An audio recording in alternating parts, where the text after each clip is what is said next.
I'm Miss Andrea from Adams Memorial Library, and today we'll be making another one of our online ocean crafts.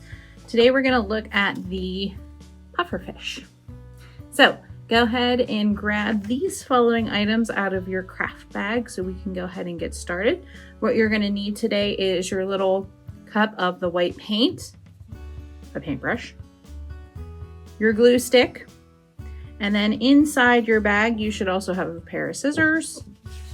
And then mine's a half sheet, yours should be a full sheet, but you should have a sheet in there. It's like a blue shade of cardstock paper, so it's the thicker paper, it's that blue shade.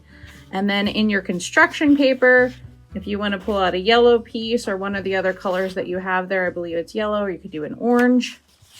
There should be a sheet of white and a sheet of black. And then another thing, if you have at home that would be easy to use today, it's not necessarily in your craft bag, would be a stapler for this. If you don't have a stapler, that's fine. You can just use your glue that you have in your bag. All right, so once you have those items, then we're all good to go ahead and get started making our pufferfish. So to get started with our pufferfish craft, the first thing that we're gonna do is make the pufferfish themselves. Okay. So I'm going to use a yellow sheet for this one that I'm going to make in the video. You can see I did this one on blue. Again, it doesn't matter which color you choose. It's up to you what color you want to make your pufferfish. But what I'm going to do to start is I'm going to take my sheet and then I'm going to fold it in half, hamburger style. When you're done, it kind of looks like a giant card. Okay. Once I've done that, I'm going to put a little crease in there. I'm going to go ahead and take my scissors and cut it in half, like that. So I'm only going to need a half of a piece for this. And there we go. Okay, put it off to the side for now. Okay, so once you have your half piece, you're going to want to go ahead, and this is going to be a little wide. You can see that my pufferfish is actually thinner than this. I cut in about 2 inches. I just kind of eyeballed it. You can take a ruler and measure out 2 inches if you want. Again, it doesn't have to be an exact 2 inches. But what I'm going to do is I'm going to take my pencil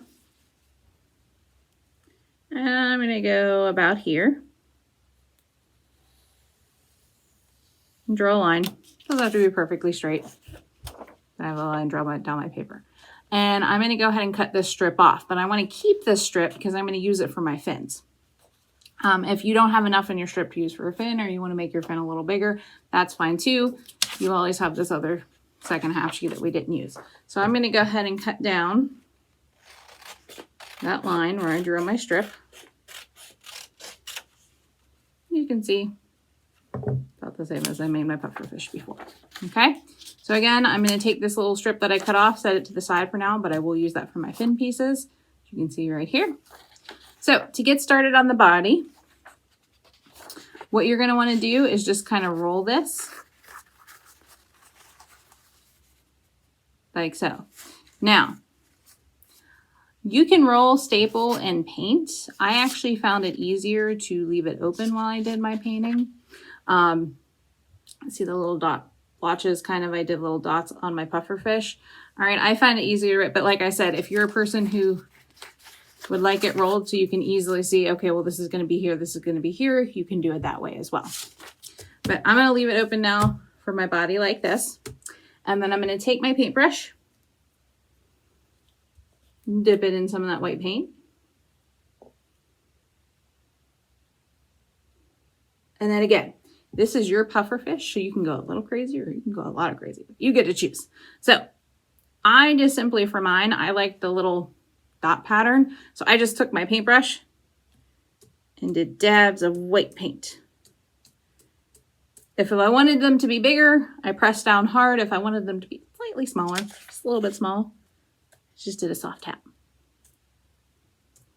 And just kind of went all over the place. So you can see, depending on the pressure you put on when you're dabbing, you can have more of a solid dot like this one, or if you press a little bit lighter, it comes out a little bit more, almost like a sponge kind of effect, where it's not darker white. This is a lighter white.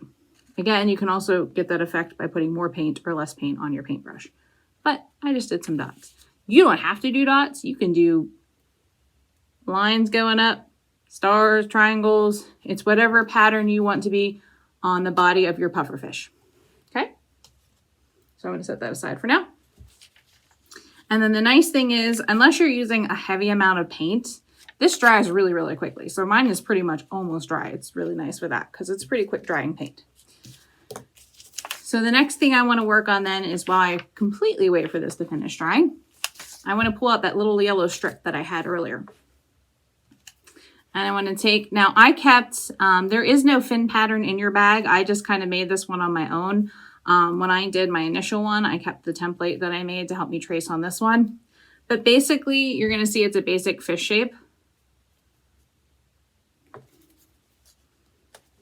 You can make these as big or as small as you want. So even if you cut one out and you think, oh, I don't know what size this is, you can always roll that paper up and hold it up because it's going to go right inside like you can see on my example. So I did a little bit bigger fins on this one.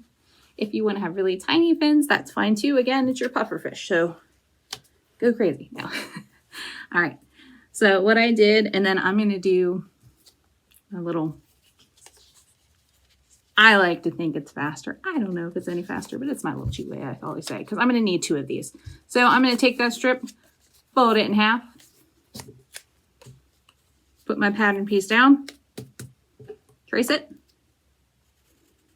Again, you're just drawing a basic fin shape. And if you want it to be a pretty good size on your fish, and you did your strip about 2 inches, when you're drawing your fin shape, if you go to either side, it's going to give you that good size. So if you have a strip about this wide, it's like I said, it's about that 2 inches, maybe a little narrower. Make sure when you draw your fin, you go from side to side. That's going to give you a pretty good fin size that's going to match your pufferfish. So, and I'm just going to, with that still folded in half, I'm going to cut this out.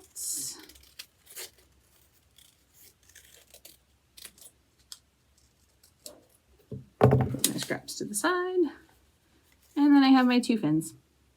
Now, on your 2 fins, you can leave them plain, or you can do like I did and just painted little white lines on them, kind of curved lines to give it more of a fin look. So I'm going to take my white paint, because I do want to give my puffer fish fin some lines. I'll try to put this down here so you can see. And then I just basically painted curved lines. You can make them thinner, thicker. I'm using a slightly thicker paintbrush for mine. So mine are going to be a little thicker, but your lines can be thin, thick. You can see these ones come out a little bit thinner.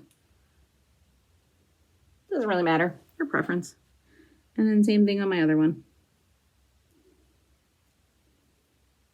Now, the one thing I will note when I do my lines, you're going to notice that they go pretty far over on my fin. So when I drew my line, I kind of almost go the whole way across. And the reason for that is because when I glue them in, some of my line is going to be covered up just because it'll be glued inside the body of the pufferfish. So I made my lines a little longer. And that's why. All right, so I'll put that aside for now. Let my fins dry. And then the next thing I want to do is I want to cut out my eyes.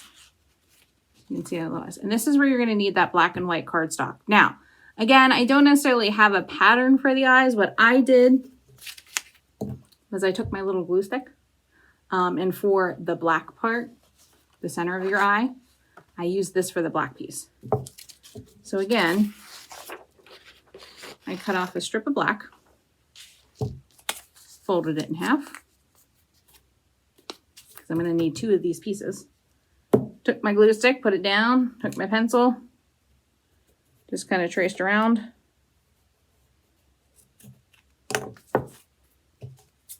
That's still folded in half.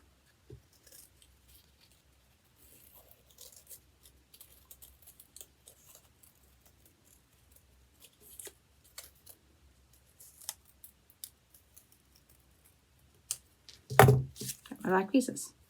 Now, you might be thinking, how am I going to get these white pieces? Because if you notice, yes, they are slightly bigger than your black pieces. So if you have the bigger size glue stick, you can use that circle. Another thing you guys have are your little paint cups. So you can use the bottom of that because that is slightly bigger than this black dot, which will give you a nice white and black piece. What I did is, again, I'm going to cut off a strip of the white, fold it in half, fold it in half, because again, I'm going to need 2 of the white pieces. And then I just took one of my black eye patterns and drew a circle around it that's slightly bigger. So I'll draw it and then I'll hold it up so you guys can see.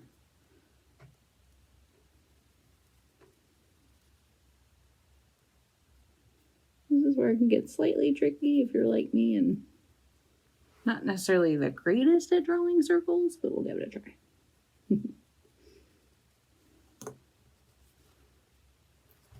All right, so I just kind of drew a bigger circle than my black piece. Okay, take that off. Let's cut this out. Again, I have my paper folded in half, so with one cut, I'll get my 2 eyeball pieces. My scraps aside. Okay, there we go. I have my 2 white pieces. So now I'm just going to glue. Again, however you want your eye center to be placed, I'm just going to glue it right. My black will put in the center of my white one.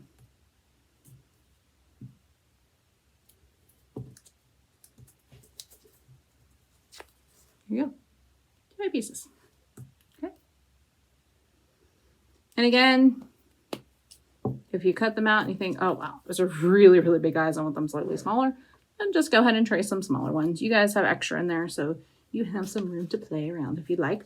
All right, so now what I did, because you could just go ahead and glue them right on, but I think it's kind of hard to tell exactly where my eye piece is going to fall once I roll this up. So this is when I now chose to roll mine up. And again, you want to check those white dots just to make sure they are nice and dry. And create your roll. Now, you can see I did mine roll. I kind of overlapped a little bit inside of my roll. To make it this size, you can make your pufferfish thinner by rolling tighter, loosening it up to make it fatter. It's completely up to you. This is where I said if you have a stapler at home, I just think it's a little easier. I just went ahead and stapled the sides to hold it together. If you don't have a stapler, that's fine. You can use your glue stick. Again, you're just going to have to give it a minute to sit. You could even use tape if you wanted to, but I just kind of stapled it together. So then now I have it all together and I can see where it's going, where the center of my body piece is going to be. So now I'm going to go ahead and glue on my eyes first. I like to glue on my eyes first to give me a better idea of where I want to put the mouth. So go ahead and glue these pieces on. Put a little glue on the back.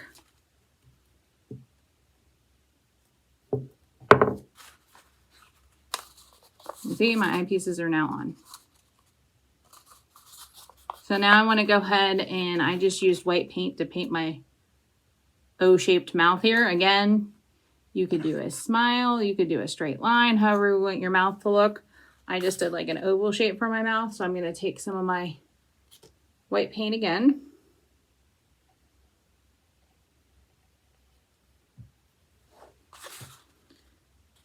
And I kind of place mine right between the center of my 2 eyeballs. Again, you can place yours wherever you want. I'm just kind of free painting it. If you want to draw a line with your pencil and paint over that line to kind of give you more of a template or a pattern, you can do that. My little O-shaped mouth. Okay. If you want to let that sit for a moment to dry, you can. And then you're going to be ready to put your fins on. So I'm going to bring back my fins here. I'm just going to put a little dab of glue towards the bottom. These will hold very well with glue, but if you want, you can staple these too. I'm just going to stick it kind of slightly inside my pufferfish. And then do the same thing with the other fin. Put some glue on the top piece. stick it in. There we go. Now we have the pufferfish. Okay, so now we're ready for the background of the pufferfish. So this is where that blue piece of cardstock is going to come into play. You can see I have a half sheet already done. If you have a full sheet, again, just fold it in half hamburger style like we did the yellow sheet and cut it in half. And then I like to put my pufferfish on before I paint my little bubbles, just so I have a sense of where I want my little bubbles to be, but you could really do it either way. Again, you can staple this on, but glue actually works pretty nicely for this because it is just that construction paper. So I just kind of went on the bottom half of my cardstock here and did a nice big glob of glue. And then you can position it however you want. I put my puffer at a bit of an angle. You can make yours more straighter. You could put it further up if you want. Again, this is where your creativity can come into it, however you want your pufferfish to sit on that blue sheet. All right. And then once you have your puffer on there, while he's drying or she's drying, you can add your bubbles. Now, I did bubbles with my white paint. You can do dots if you want. Again, you don't have to do bubbles. I just did it by basically drawing on floating different size circles.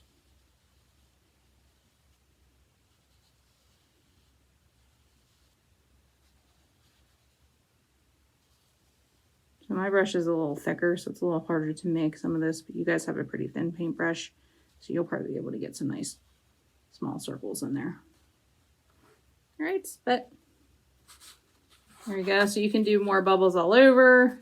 This one I kind of had the bubbles more going up to a curve. Your choice. Once you have that, you can let it sit and dry for a little bit, and then your pufferfish is good to go. Friends, are you also participating in our Palmer Summer Reading Program on Beanstack and logging your reading and activities? Well, if you are, you'll definitely want to enter this crafts code, which for the Summer Craft Pack is FISH, which will be right here on your screen. So be sure to enter it for your Beanstack badge and some prize tickets that you can enter into our drawings up until August 6th.